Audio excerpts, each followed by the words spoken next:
দিনে দুপুরে চাপাতি দিয়ে আক্রমণ করে ছিনতাইয়ের ঘটনা ঘটেছে রাজধানীর মগবাজারে। সে ভিডিও সামাজিক যোগাযোগ মাধ্যমে ছড়িয়ে পড়ার পর নড়ে চড়ে বসেছে আইনশৃঙ্খলা রক্ষাকারী বাহিনী। আরও জানাচ্ছেন ইমতিয়াজ আলম। প্রকাশ্য দিবালোকে চাপাতি হাতে নিয়ে ছিনতাইকারীরা এক তরুণের ব্যাগ ছিনিয়ে নিয়েছেন, এমন একটি ভিডিও সামাজিক যোগাযোগ মাধ্যমে ভাইরাল হয়েছে।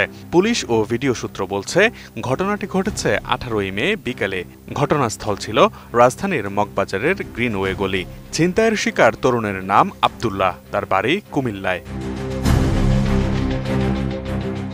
ছিনতাইয়ের এই ঘটনায় গতকাল রোববার রাতে রাজধানীর হাতিরঝিল থানায় অজ্ঞাত পরিচয়ের 3 ব্যক্তিকে আসামি করে মামলা করেছেন ভুক্তভোগী আব্দুল্লাহ। হাতিরঝিল থানার ভারপ্রাপ্ত কর্মকর্তা মোহাম্মদ রাজু গণমাধ্যমকে বলেন, ঘটনাটি প্রায় 1 সপ্তাহ আগের। তবে ভুক্তভোগী ব্যক্তি এতদিন থানা পুলিশকে কিছুই জানাননি। ভিডিওটি ছড়িয়ে পড়ার পর ভুক্তভোগীকে খুঁজে বের করা হয়। গতকাল রোববার মধ্যরাতে তিনি থানায় এসে মামলা করেন। ডিজাইন, এলিগেন্স, বিউটি, সেরা পণ্য সবার জন্য জেভিকো। সামাজিক যোগাযোগ মাধ্যমে ছড়িয়ে পড়া সিসিটিভি ক্যামেরার ভিডিও ফুটেজে দেখা যায়, এক তরুণ কাঁধে ব্যাগ নিয়ে একটি গলি দিয়ে হেঁটে যাচ্ছেন। কিছুটা দূরে একটি বাড়ির ফটক বরাবর একটি মোটরসাইকেল থামানো। মোটরসাইকেলে চালক সহ 3 জন আরোহী। ব্যাগ কাঁধে থাকা তরুণ বাড়িটির ফটক বরাবর আসতেই তার পথ আটকান মোটরসাইকেলের পেছনে থাকা 2 ব্যক্তি। তাদের একজনের মাথায় হেলমেট এবং অন্যজন মুখে মাস্ক পরিহিত অবস্থায়। দুজনের হাতেই চাপাতি। এই দুজন চাপাতি দিয়ে তরুণকে আঘাত করে তার কাছ থেকে ব্যাগ কেড়ে নেন।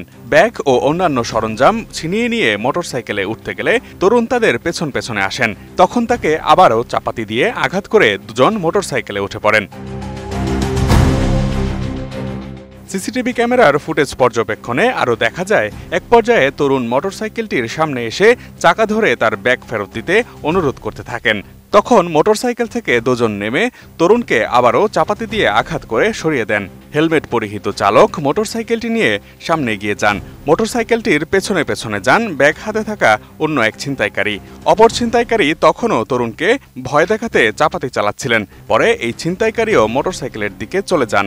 ভুক্তভোগী তরুণ নিজের 2 হাত মাথায় রেখে অসহায়ত্ব প্রকাশ করতে থাকেন। ছিনতাইকারীদের পেছনে গিয়ে ব্যাগ ফেরত দিতে অনুরোধ করতে থাকেন। তাকে থামাতে এক ছিনতাইকারী আবারও চাপাতি চালান।